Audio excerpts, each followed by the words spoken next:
All right, update this morning. Just got off the phone with the Southcom commander and the chairman, the Joint Chiefs, talking about our efforts at Guantanamo Bay.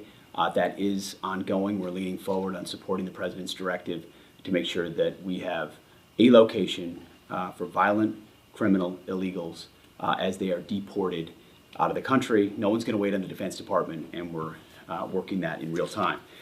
But I also wanted to give an update on the tragedy that happened last night here in Washington, D.C., and provide a little bit more information as we are actively working to investigate and understand what occurred and why. At about 8:48 last night, a UH-60 assigned to the U.S. Army Aviation Brigade in the Military District of Washington, Fort Belvoir, Virginia, collided tragically with a civilian airliner. The unit involved, the Army unit involved, was Bravo Company 12th Aviation Battalion at Fort Belvoir. It was an annual proficiency training flight. And when we look at the crew, and not all kin have been notified, so we're going to withhold ranks and names at this point. We do know on our side who was involved. It was a fairly experienced crew, and that was doing a required annual night evaluation. They did have night vision goggles.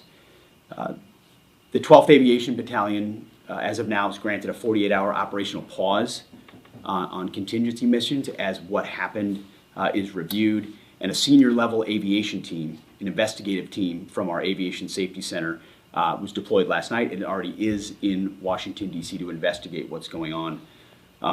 We anticipate that the investigation will quickly be able to determine whether the aircraft was in the corridor and at the right altitude at the time of the incident. As I mentioned, next of kin notifications are ongoing.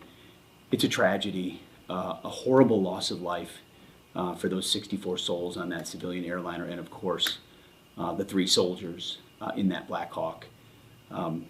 They're in our prayers, their families and their communities as people are notified. I can't imagine. And I know it's gone from a rescue mission to a recovery mission, and we're with all the first responders that are moving actively too. So at the Defense Department, our thoughts and prayers go out. We are actively investigating to find out what happened and why.